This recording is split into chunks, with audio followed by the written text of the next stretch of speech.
आखिर क्यों जापान का एजुकेशन सिस्टम दूसरे देशों से सबसे ज्यादा बेहतर माना जाता है? ऐसा क्या है जापान के एजुकेशन सिस्टम में कि जापान टेक्नोलॉजी के मामले में सबसे आगे है? तो चलिए जानते हैं जापान की स्कूलों के बेहतरीन नियमों के बारे में।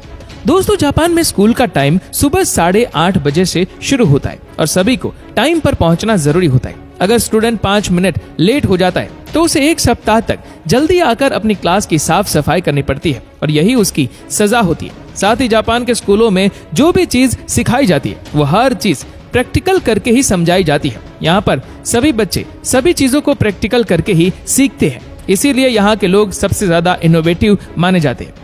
जापान के स्कूलों में छात्रों के लिए लंच के लिए एक ही मेन्यू सेट किया जाता है। वहाँ स्कूल लंच भी एक तय सिस्टम के हिसाब से ही बनाया जाता है। यहाँ पर न्यूट्रिशन को ध्यान में रखते हुए खाना बनाया जाता है। साथ ही सभी बच्चों को खाने से पहले प्रार्थना भी करवाई जाती है। ऐसा करने के पीछे जापान के लोगों का मानना है कि अन्न का बगाड़ कभी ना करें और इसके बाद सभी स्टूडेंट खाना शुरू करते हैं। साथ ही यहाँ के सभी टीचर्स और प्रिंसिपल्स भी यही खाना खाते हैं। इस तरह का नियम बच्चों में पारिवारिक वैल्यू स्थापित करने के लिए बनाया गया है।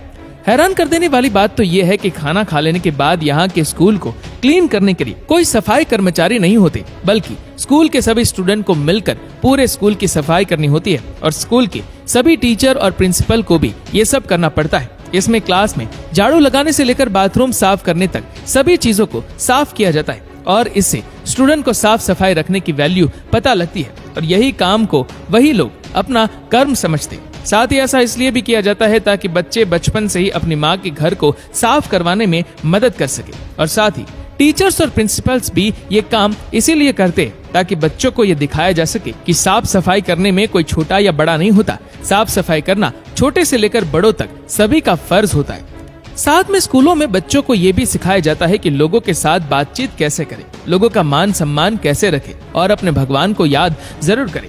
जापान में स्कूलों में ही बड़ों के सामने झुकने के लिए प्रेरित किया जाता है और ये स्कूल आते जाते वक्त करना जरूरी होता है। साथ ही जापान के सभी स्कूलों में सैटरडे और संडे छुट्टी भी रखी जाती है और सभी बच्चे सैटरडे और संडे अपने परिवार के साथ पूरा दिन अच्छे से वक्त बिताते हैं। साथ ही जापान में न्यू ईयर एक काफी इम्पोर्टेंट त्योहार है। आपको ये जानकर हैरानी होगी कि न्यू ईयर के दिन आपको सड़कों पर तो क्या कहीं पर भी कोई भी लोग दिखाई नहीं देंगे, क्योंकि सभी लोग न्यू ईयर पर अपने परिवार के साथ मनाते हैं। वहाँ सब समझते हैं कि परिवार एक व्यक्ति के जीवन का सबसे सुंदर उपहार है। वहाँ पर हर कोई अपने से सामने वाले व्यक्ति के साथ आदर और सम्मान से बात करते हैं। वहाँ सबको अभिवादन के साथ बुलाया जाता है। ये सब इन बच्चों को स्कूल में ही सिखाया जाता है। आप जानकर हैरान रह जाएंगे कि जापान के स्कूलों में 10 साल तक कोई भी एग्जाम नहीं लिया जाता। ऐसा इसलिए किया जाता है क्योंकि जापान के स्कूलों में ज्ञान से ज्यादा सभ्यता सिखाना जरूरी समझा जाता है। वहाँ ये माना जाता है कि स्कूल के पहले कुछ साल सिर्फ बच्चे के डेवलपमेंट पर ध्यान देना चाहिए, जिससे उसके अंदर अच्छे संस्कार डाले जा सके।